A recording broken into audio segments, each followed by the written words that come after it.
When I started painting, this is what happened. And I've sold quite a bit of babies, believe it or not. But not all of these. I have three, four babies that I did not paint in this crew. But as you can see, majority of my babies are painted by myself. Um, I would have to say prices, bad customer service, um, being impatient, all that stuff pushed me into trying to learn to paint for myself.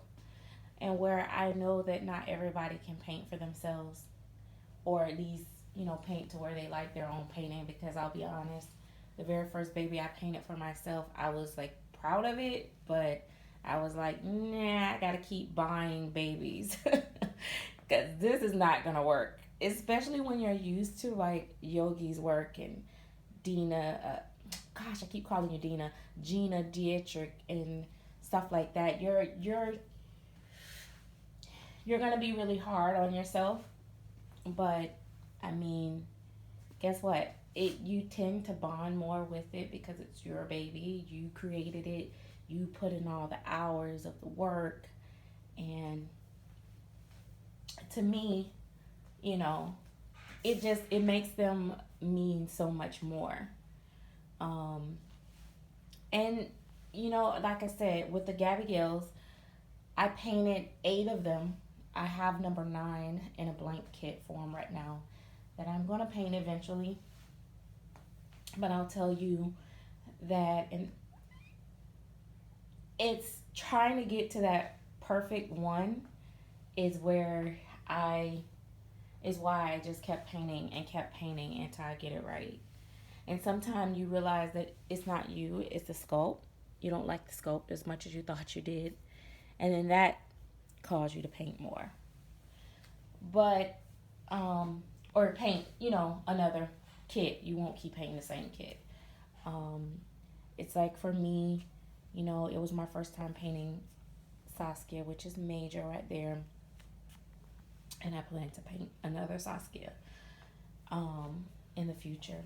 But guys, I can't stress this enough, and I know that I am probably somewhat contributing to the Dolly drama because I don't sugarcoat things for people, but I don't do it with malicious intent. I hope that, people look at it as constructive feedback and they're able to do better. In fact, I've seen a lot of artists improve things that I have mentioned in their work, and I'm proud of them for that. And it's only going to make them do better in their work. As they start to improve, collectors will see it. The value will go up on their dolls. They'll sell more dolls. They'll have less, buyer's remorse. Because a lot of people like to look down on people with buyer's remorse, but a lot of times the truth of the matter is, a lot of times buyer remorse is really a result of poor quality, or um, people feel like they've been ripped off or overcharged because the product don't match the price. And a lot of people don't want to say that, but that is really the case. Now, of course, we got those collectors that need to really like be ashamed of themselves. They're trying to keep up with the Joneses or whatever, and they really can't afford the baby. They go out and spend their rent money and or light bill money or whatever.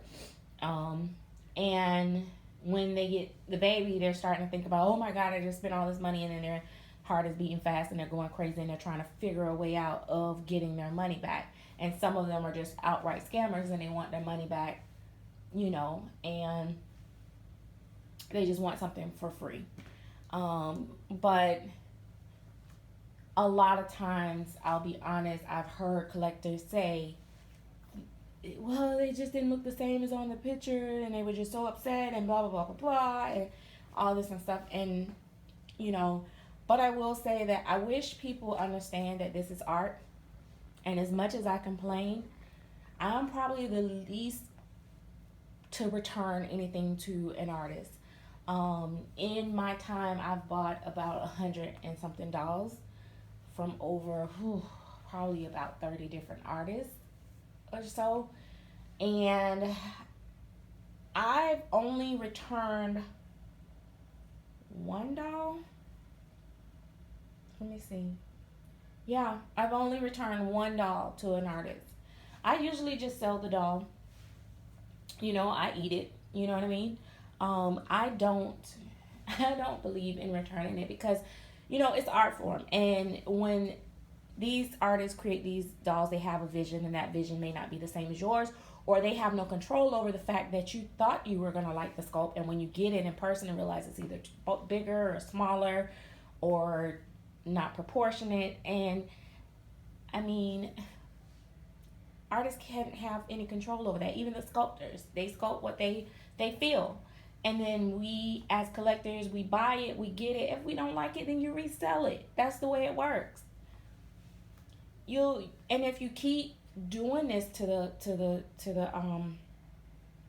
artist, we're gonna be left with no good artists. And I'm saying that to the people that are being unreasonably unfair to the artists. I speak about artists all the time, but I feel like collectors are doing too much as well.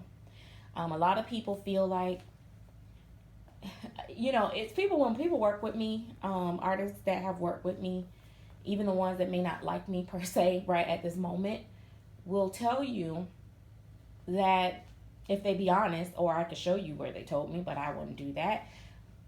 They really enjoy working with me. You know why? Because I don't push them, I don't bother them, I don't pressure them, it's nothing. And guess what? If I give them type of feedback, I don't do it in a harsh way. And then, you know what? If I find that I just can't deal with whatever with a doll, I don't contact that artist and say, you know what? Your work sucks and I'm going to sell their doll. I don't say that. I don't contact them no more. I thank them for their services and everything else, and I sell the doll. If I have a bad experience, bad customer service, and it affects the way that I feel about the doll, I'm not going to have that money sitting in my house. I'm going to sell the doll. I'm not going to get on YouTube and make a huge video and blast the artist out because of something very petty or cosmetic. Because, believe it or not, because the hair is rooted thinner than what you thought, or thicker than what you wanted, or if the eyes are a little bit more slanted than you thought, or the color is a little bit lighter or darker, or they weighted them a little heavy or too light, that's really not really something that you put an artist on blast for. You know what I mean? The only artist that I put on blast was an artist that literally tried to keep my doll and resell it and keep my money, and would not respond to me, and not along with that, even according to PayPal, had numerous complaints and filed at the same time. Big time artists had complaints filed against this particular artist, so I spoke up about that particular artist. But other than that, I don't do all that shame and blame and name and all that stuff. But hey, I will sit and talk about what I like and what I don't like about an artist, because that's just the way my channel kind of started. I'm trying very hard. It's not really working that well, but I'm trying very hard to kind of get away from that in 2018 and moving forward. But I just thought I would make this video and talk to you guys. And I got somebody ask me, was Lizzie Pooh still here? That is Lizzie Pooh. Sometimes I refer to her by her sculpt name because, I forget. I assume everybody know who Lizzie Pooh is, because Lizzie Pooh, I don't know, she seems like she just stands out. So I always think that you guys gonna automatically know who Lizzie Pooh is. But guys, I just want you to think about when you do things, and then just take your time when you're buying. That's my whole thing. It's just, if you take a little bit more time, look at the pictures. If something is nagging at you in the pictures, 9 times out of 10, it's not going to stop nagging at you in person. It's only going to be worse. So, and every now and then you get that rare occasion where you're like, I don't know about that one. And then you get home and then you just love it. You know what I mean? But in most cases, it's like, and then next thing you know, when you get home, you're like, oh my God, I can't take it. I hate this doll. You know what I mean? So, anyway, guys, I just think that, it works both ways. The collectors, you do too much. The artists, they do too much sometimes. And it's just an emotional process. This is the most emotional hobby that I've ever done. Um, the painting is emotional. The interactions are emotional. Everything is so emotional. You got women that have lost babies that collect, so you got to be careful how you show your dolls and what you say about your dolls and stuff like that. You got people that use these babies for like therapeutic reasons or whatever, like cope, like almost like a coping mechanism to a certain extent. I know you can't really like these dolls are not going to heal you from anything. I don't think anyway. But they, just like when you're a little girl and they give you a teddy bear to sleep with for comfort, they kind of can, that's how I see them as. I see them as stress relievers because just like counting to 10 or doing anything else with a hobby, by the time you undress and dress the dolls back up and take pictures and all, your mind is relaxing and you're de-stressing and you're not focused on whatever life issue that you have going on at the moment. Yes, you're going to have to face reality eventually, but just for that moment, the hobby will relax you. And especially for women, I can't speak for a man because I've never been a man before, and not that I know of, maybe in my past life, but but no, seriously, I can only speak from a woman's perspective. I think the mothering instinct inside of us, just seeing babies that look so real and lifelike, when you see them, it just does something to you and just make you like just feel warm inside. And then like some people like the smiley babies, and that's kind of like with Scooter. I just, when I see him and he looks all giggly and stuff, it makes me want to giggle. I don't think I'm crazy. I don't think, well, I'm gonna say I don't think I'm any crazier than the average person. You know what I mean? I'm not certified. I don't get a check for it, so I'm gonna say I'm not crazy. I don't think that our hobby is weird. I don't think that people that collect dolls are weird. I don't think, because I don't think that people that collect trains and planes and all those good things are weird either. And I know that we always say that, and I know that one thing I will say and admit that this is a little bit different than collecting a car or a boat, because we actually literally go and shop for this and do that. And I know sometimes they shop for their cars and their boats and stuff like that, but you know what I mean. You guys have, let's be honest, it is a little bit different, but at the end of the day, it's still a hobby. And we all know that they're not going to move, they're not going to cry, they really don't poop, they don't, they're peeing out water, but it's just like not really peeing. They're just, the water is just coming back out. You know what I mean? We all know that. When we role play, it's no different than television. When we look at television and you see whatever, Jimmy Choo Choo, I don't know, why did I say Jimmy Choo Choo? I don't know, you see Eddie Murphy get killed in the movie, we know he ain't really dead, but we be sitting there crying, oh my gosh, so what's wrong with us having a role play and feeding the babies and giving them a bottle and burping them and doing all this extra stuff that we do for entertainment because people are watching and they enjoy this? What is wrong with it?